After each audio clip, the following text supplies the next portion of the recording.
Hi, I'm Stan Ponte in the beautiful and historic Grand Central Terminal.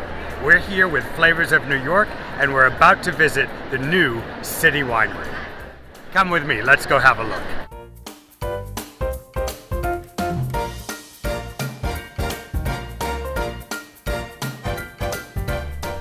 I'm here with Zach Bondi, the executive chef of City Winery here in Grand Central.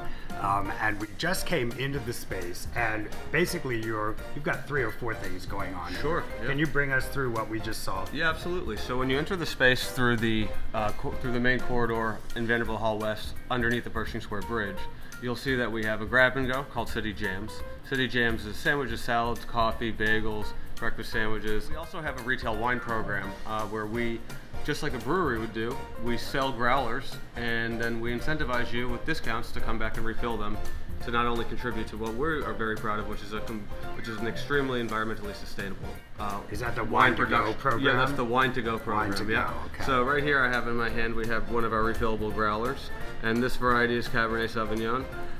So what you would do is you'd come in, you would purchase the bottle, on the Metro North. You would get on the train and right. you'd drink as fast as possible, Yeah. and then you'd go home and say you didn't drink anything, Right. and then you would come back the next day with an empty bottle and refill it and do it all again. Okay, this is dangerous, but yes and yes. Okay. So one of the things that really impresses me about City Winery is really the expansion and the Sure. cities that have been chosen. Sure. That are music cities, that have a food history. Can you tell us a little bit about that? Well, I think that when we look to, expand, as a company, for example, we just opened up in St. Louis, and next month we're opening in Pittsburgh. I think part of what we really look for is, at least I can speak in Pittsburgh's sake, as well as St. Louis, is the space is sort of newly repurposed. It may have been prior industrial space that has been recently, redeveloped. Right. And so it really contributes to the fact that we can get it on the ground floor of building a sort of culture and a vibe that will reflect the area as a whole as it grows. Right, and now here we are in one of the most iconic buildings in the world. You can say Grand Central anywhere in the world, people know where you are. Yeah. So how did City Winery arrive here? So prior to COVID, I believe it was the Great Northern Food Hall that occupied this space, and then obviously, when everything happened, the space had become available, and so we took that opportunity and we were able to get approved for it. And what we really saw in this space was an opportunity to do something that we hadn't done before yet, in a couple different outlets, being the grab and go outlet with the coffee, in which we produce our own coffee as well. So we roast and produce all of our own coffee at Pier 57 as well as company wide. What time do you open? So we open at 6:30 in the morning. We're open until 7 at night. Oh, so literally I can grab and go my coffee when I get off the train. Absolutely. And then grab and go my wine when I get back on the train. We are the equivalent of a dining plan to a college student. Love it. This is great. Okay, so I've grabbed and go my coffee in the morning, my wine in the afternoon, and then as we walked in, I noticed that there's a full, branded City Winery stage. Yep. What happens there? So we have we have musicians, up-and-coming musicians, subway performers, stuff along that lines, and we give them the opportunity to come and perform here. And it gathers a really nice crowd of people who want to support local artists who are, sort of just developing their career. Oh, that's great. Yeah.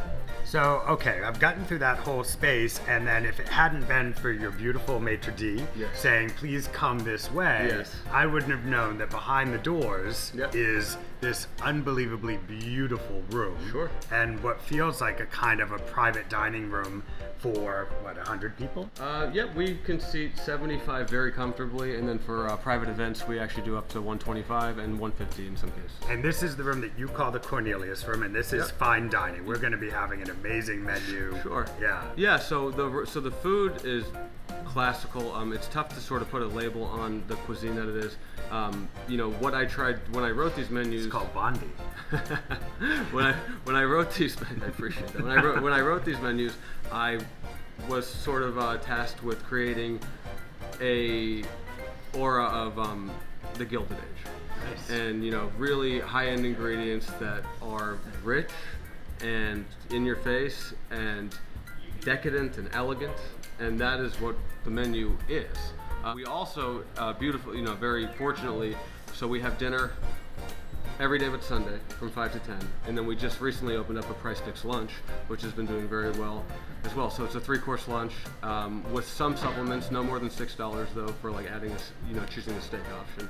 And it comes with dessert, so it's 3 courses. So it's very unique to the Midtown area, the fact that we're offering a 3-course lunch for $39. You know what the best part is New Yorkers love to know about something that other people don't know about, and no one knows yet, right? About this. How long have you been open? So we've been open since December 15th, and we just opened lunch at the beginning of last week.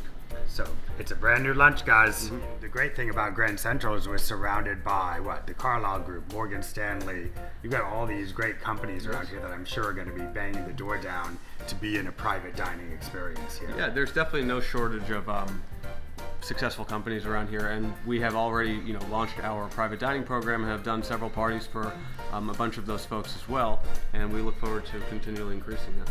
That's great. Very exciting. We're looking forward to, right on time. Look at that. So we have a beef tartare and lionel salad. Thank you very much. But what we have in front of us now is the beef tartare, which is one of the dishes that is very important to me in my career, actually.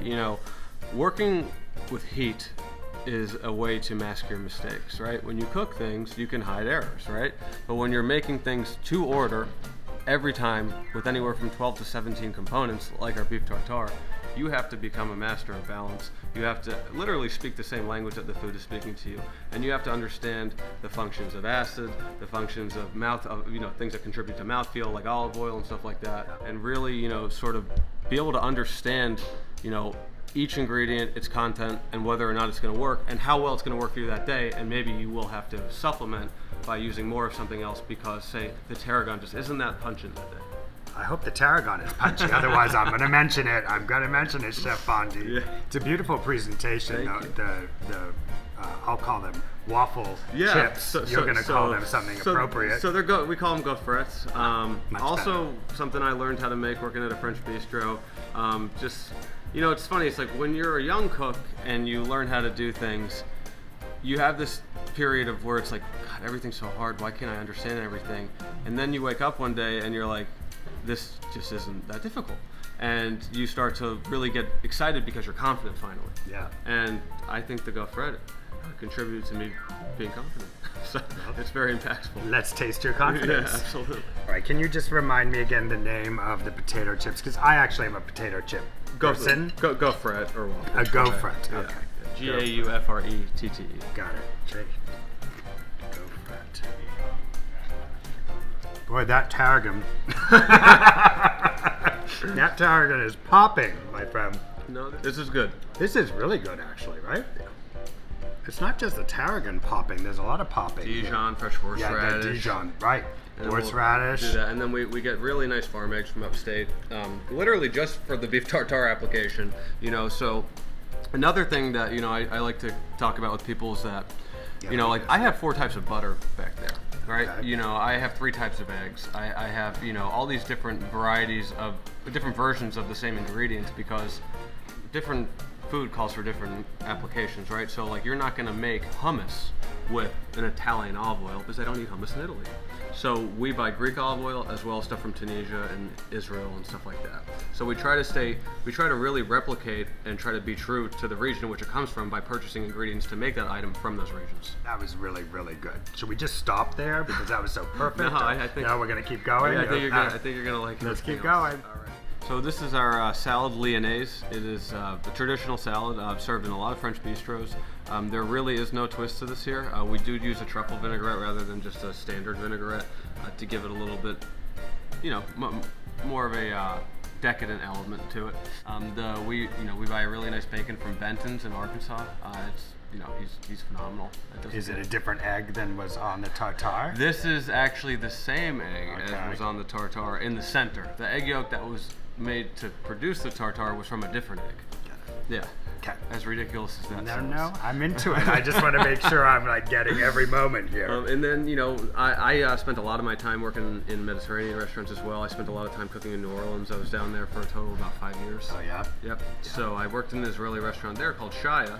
When they won their, I was just hourly worker. I was in school at the time. You know, they had won a James Beard for best new restaurant in the country, and this is at a time when I was trying to get out of this industry, and I walked into that place and I'm like, oh my God, you can put 25 things on a plate and it makes sense. This is awesome. Yeah. And that's what I learned down there. So a lot of our garnishes actually are reminiscent of that. So that's a spice blend from a very nice gentleman called Lior Sharev. He owns a company called Le Boite on the west side. He produces spices and biscuits, and a lot of his spice blends are really what I purchased from him, and that's called shabazi. And it is what he calls the essence of skug. Skug is that green paste which is made of serrano chilies and cilantro that you get when you go to generally Israeli, Tunisian, or even Moroccan you'll get sometimes, but you won't get it at a Greek restaurant or anything like that. It's super hot, super bright, super fragrant, and that's sort of like the essence of it. Bacon. Yeah. So the food is rich. You know, it's designed to be that way. You know, we're trying to be reminiscent of a time when there were no nutritionists, there were no calorie counters, there was none of that, right? Yes. You know, I know. And no scales. And food at the time also was representative of, you know, at least at the time, you know, economic and social class as well. You And know? a little joy.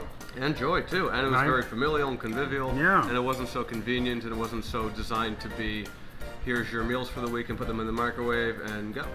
You know, it was very much a cultural thing. It was very much a part of raising your family, and it was also, you know, historically relevant because it was a symbol of social class and economic status. So what's going on in my to-go glass? So in your to-go glass, you have some of our city bubbles. Yeah, City Bubbles. So it's sort of a rosé sparkling. City Bubbles at City Winery. Yeah, there you go. Cheers.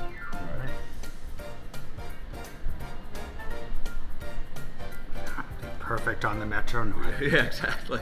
Especially as the summer comes along, right? That's right. You know, it's summer water, right? Isn't that right? So I know, certainly from my real estate side, one of the big changes in New York City is that the Long Island Railroad now comes through brand new tunnels right into Grand Central Station. Yes. So despite, you know, I think there's a common misconception that all the trains will stop here and then go to Penn Station. That is not the case. There's now 2 terminuses for the Long Island Railroad, and there's an entirely new concourse here, which is about 17 stories below us right now. None of the tracks that Metro North utilizes are utilized by the Long Island Railroad. It's an entirely new grid and system. So with that though, and especially people returning to work now as, you know, tensions and everybody eases back into, you know, the swing of things, offices are starting to fill up again. Long Island Railroad has increased traffic here significantly, and also it has, you know, I think, you know, I actually was using it for a while before I moved to Queens recently, but I was, you know, it's very convenient, right? It's very convenient, and also it makes things great too because we actually display the train times on our bars on City Winery. I saw that. So I thought that was great. So you don't worry about, you know, missing your train because maybe you had one too many bubbles. I mean, it's great that it is getting more convenient to come back into the city. Yes. Just as people are saying, you know, hey, did you just go see that show? Or I just had this amazing new dinner? Or did you come? There's even new dance clubs that have opened 100%. in Manhattan, right? So the vibe is back. Absolutely. And, you know, a good friend of mine and we say all the time, you know, the beautiful part about even working in a place like Grand Central and commuting, you know, from an outer borough or commuting from, you know, Long Island or something is you don't really have to deal with the city. You know, if that's something that you don't like to, which may be why you don't live here. Yeah. You know, so, you know, you can essentially come to Grand Central, explore all the shops, explore all the bars, all the restaurants, of which there are dozens, and just get back on a train and go back.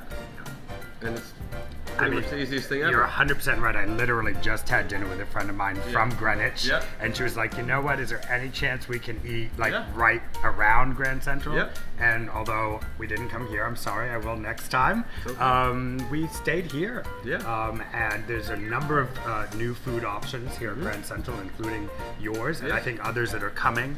And it's this sense that New York City is back. 100%. Food is back, theater's back, we're back. Yes.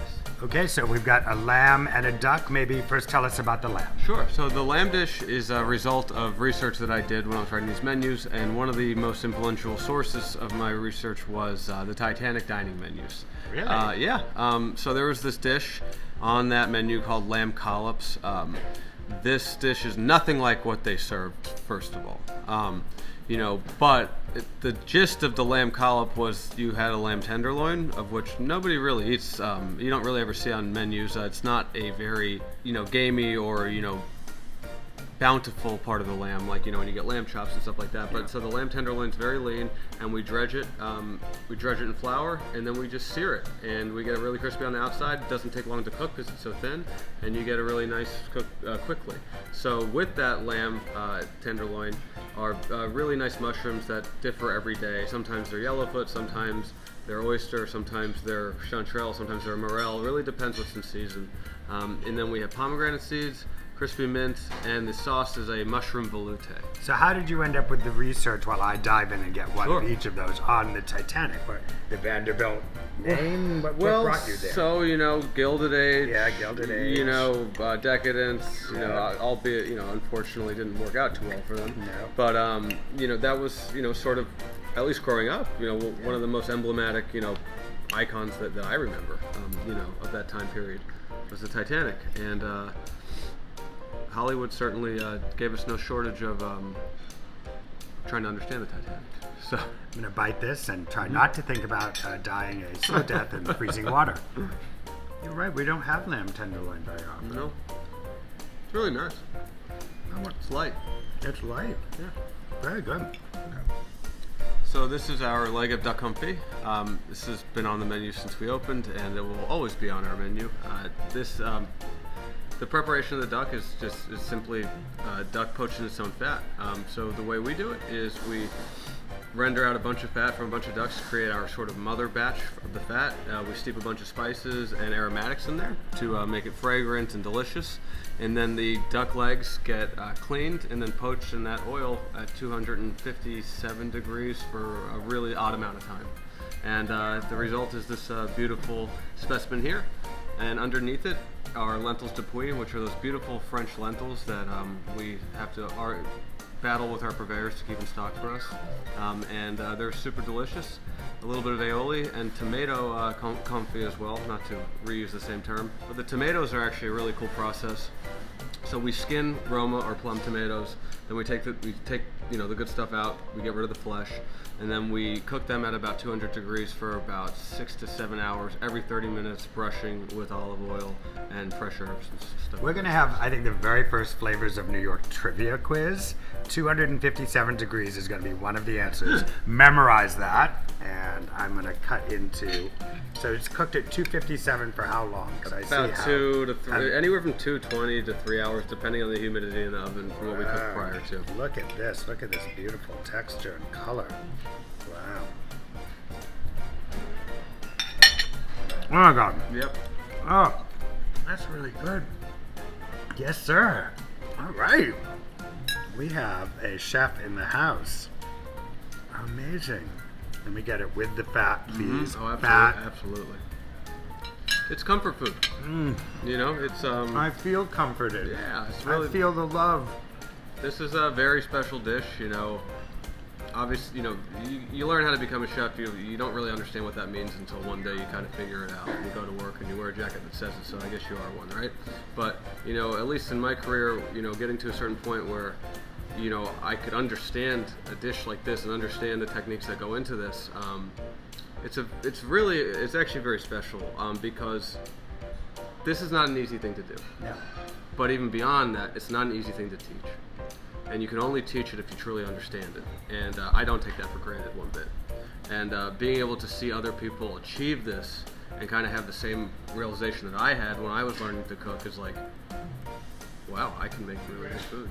And I don't need to act like I don't know how. Well, and I think after tasting this duck, one of the definitions of chef might just be bringing pleasure to the person eating your food, which you are definitely doing here. Chef Ponte has brought us into his world here at the Cornelius Room. The food is amazing, the atmosphere is amazing, there's a welcoming sense. You come through Grand Central, you feel the energy of New York City back, and now we all know there's this hidden gem in the back. So from all of us here at Flavors of New York, and especially me, thank you so much, Chef Ponte. I really appreciate it. Thank you very much for coming in. I appreciate it. Appreciate your time. This is Stan Ponte with Flavors of New York, and we'll see you next time.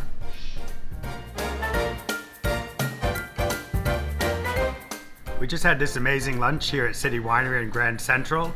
Here's to you, and we're going to explore all of the food outlets here at Grand Central Terminal.